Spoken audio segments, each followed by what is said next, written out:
Hey everyone, now I'm going to start off sketching the tan function. So this is a new function for you.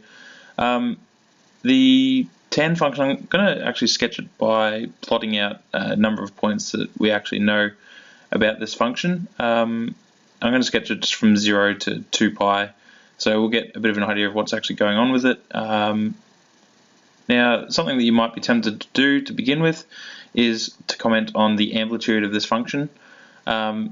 A lot of people would think that the amplitude would be 1, however the tan function doesn't actually have an amplitude, as it doesn't sort of increase and then decrease between two definable values,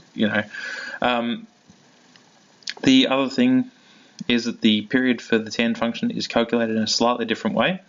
So because the tan function, it starts repeating every pi units, we see that goes through the full cycle between 0 and pi, and then it starts going through the cycle again between pi and 2 pi.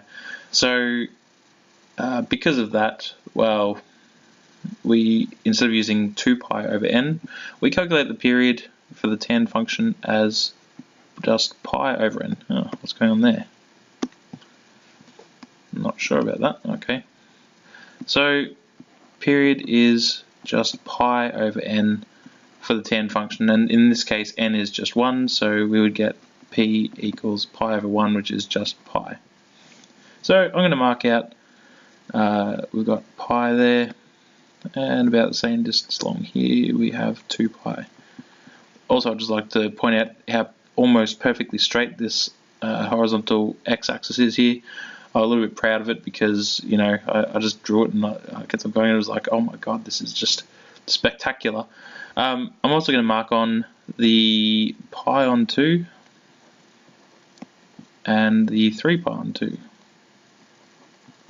because those are quite significant values in the tan function. Now thinking back to the unit circle, okay, there it is there. Remember that the tan function is going from this line along the side of the circle here. There are a couple of places where the tan function was undefined, and that was at pi on 2 radians because it's going straight up, it's never going to cross the tangent line. So because it's undefined, we actually have an asymptote at that point, and we draw that as a dotted line. And even though I've got it labeled there on the x-axis, I should still write x equals pi on 2 at the bottom of the line.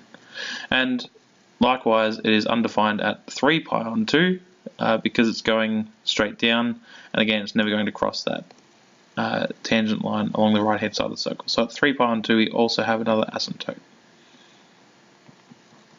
So label that as well, x equals 3 pi on 2, even though it says it on the axis.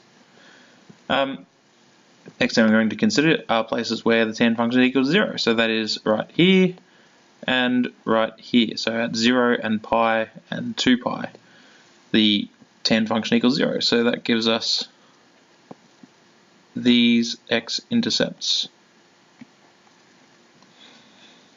Now, what I would like to then consider is what happens as we get close to this pi on 2 radians. So if we pick a nice angle like 89 degrees or something like that, if you type tan of 89 degrees into your calculator, you're probably going to get quite a large number. If you go tan of 89.999 degrees, you would also get an even larger number. And as we go closer and closer to this value of pi on 2 or 90 degrees, it's going to become an infinitely large number. So as we get near the 90 degree mark, it becomes a very, very large number. And after we tick over the 90 degree mark, remember then the tangent gets measured back across the circle and it would go all the way down here somewhere to where it intersects that tangent line. So it becomes very negative once it ticks over the 90 degrees. So it's going to come back here. And, well, because of the cyclical nature of this, okay, there we go, pi units across from here, it's going to go here and down here as well. So I can now sketch this graph, and it's going to come up here. That was a little bit dodgy. Let's see if I can do it better with the second one. Up here like that, that's better. And then up here like so. It doesn't have a point of inflection, so just keep it in mind. Anyway, that's it.